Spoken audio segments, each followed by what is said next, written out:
Hello there, welcome to Cool Talk, and this is John Franquist talking about President Andrew Johnson. My last video was about Abraham Lincoln. The Civil War had ended. Abraham Lincoln was shot about a week later, and the country is in shock. And here is Andrew Johnson, next president of the United States, the first vice president to become president upon a president's assassination. Now, the Reconstruction, Civil War has ended. Now we have to reconstruct the country. Basically reconstruct the South. And a lot of people in the North wanted to punish the South. They felt that the rebel leaders were traitors, they should be executed, exiled, had no business in government, etc., etc., etc. One strange thing, if Lincoln had known that he was going to be assassinated, I doubt very highly he would have chosen Andrew Johnson to be his vice presidential candidate. Lincoln had another vice president in his first term, Hannibal Hamlin. But Andrew Johnson, think about this. Lincoln was a Republican. Johnson was a Democrat. Johnson is a Southerner. Johnson was a previous slave owner. Johnson is a racist. So why would Lincoln choose this man to be his vice president? Well, Lincoln needed to be reelected. And at one point, Lincoln felt that he was not going to. If Lincoln had lost his reelection, the party leader of the Democrats, their candidate was George McClellan, who probably would have negotiated with the North, ended the war, and repealed Emancipation Proclamation. The slaves remain slaves. So Lincoln chose Andrew Johnson. The rest is history. Johnson had a really, really hard time with the Reconstruction, but he kept the cabinet. This man is instrumental. This man would almost cost Andrew Johnson his job. Johnson became the first president that Congress tried to remove. And it had a lot to do with Edward Stanton, Secretary of War. And Secretary of State William Seward, we'll talk about him later on. They remained with Johnson. They were working with Lincoln. They remained in the Andrew Johnson's administration, at least for a while. Okay, going on.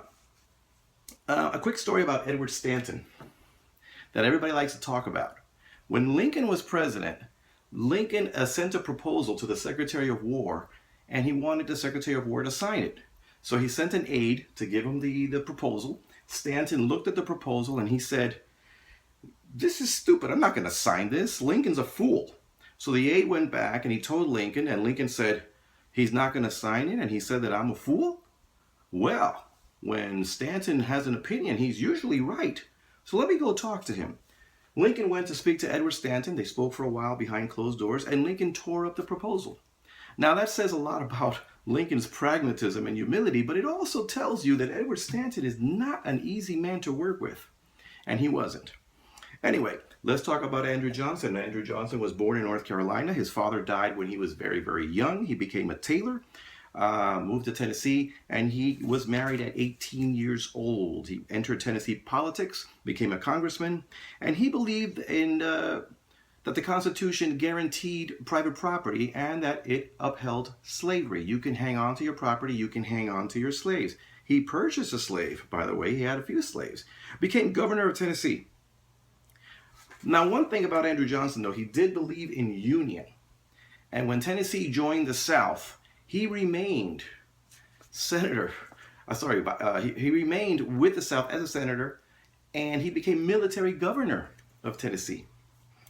And Lincoln appreciated that. This man was a Union man, and it came to a point where he actually believed that, yes, days of slavery were coming to an end, that they had to do away with that.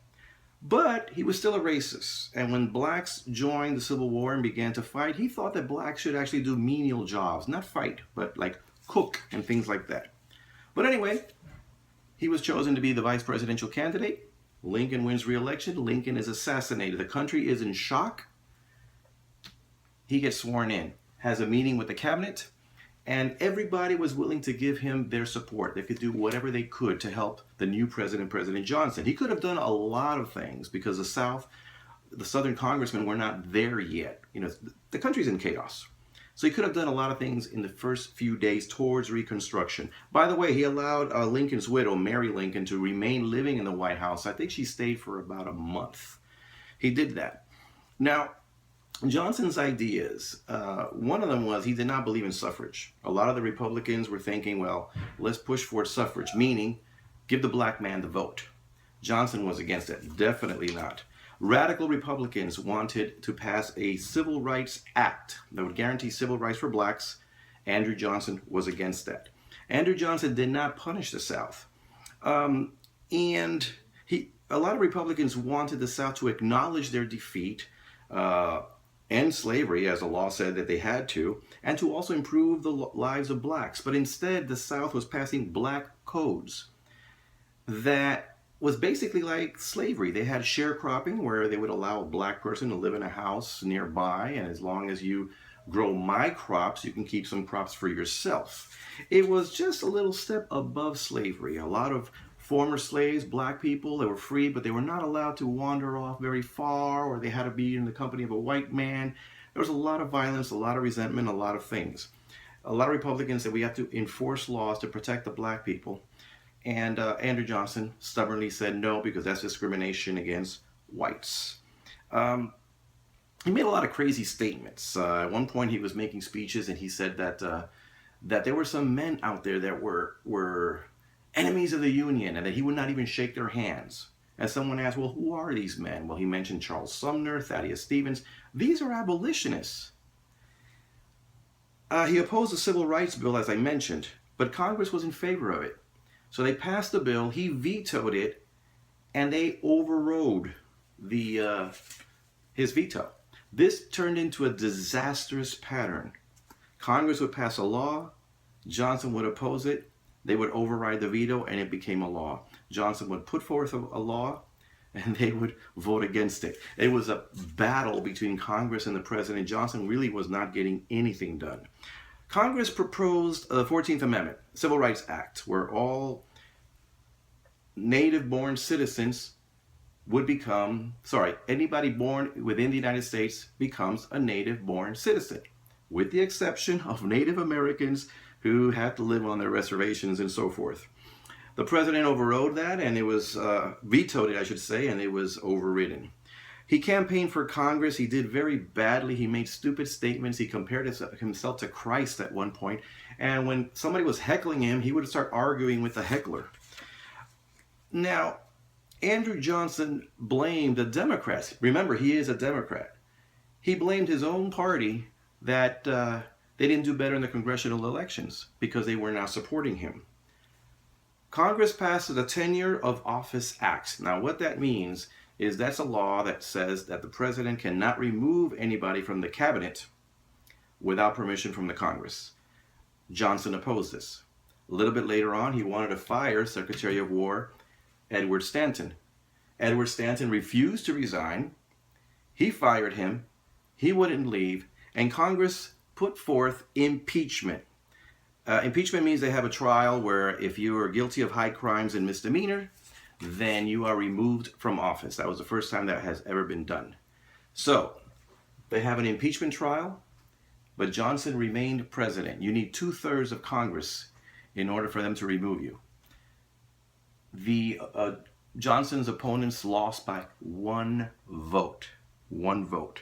By the way, that one vote that was kind of shaky was Edmund Ross from Kansas. He was like the swing vote. They needed him one side or the other, but he voted that no, Johnson was not guilty of any high crimes and misdemeanors, therefore he should not be removed as president. So Edmund Ross, because of Edmund Ross, Johnson remained president. By the way, Edmund Ross lost his re-election later on. Did anything good happen? Well, William Seward, Secretary of State, he put forth what they called back then Seward's Folly. And what is that? Well, for about $7 million, they purchased Alaska. And a lot of people call it Seward's Folly because they say, what's that? Why are we buying that giant glacier up there? Well, obviously they found oil later on in Alaska, and it turned out to be very, very profitable. Seward was trying to purchase other lands, Wake Islands, and so forth. But he was there for expansion. Anyway, Andrew Johnson was not even chosen by his party for him to run for re-election or for his first election so he could become president in his own right. That did not happen. The next president would become Ulysses S. Grant, Republican, general, hero of the Civil War. Johnson was so angry and so resentful that he would not even ride in the carriage with Ulysses S. Grant to the inauguration. He left early and went home. Anyway, That's it for Andrew Johnson. Send me your comments. In the meantime, this is John Franquist. Welcome to Cool Talk. Thank you.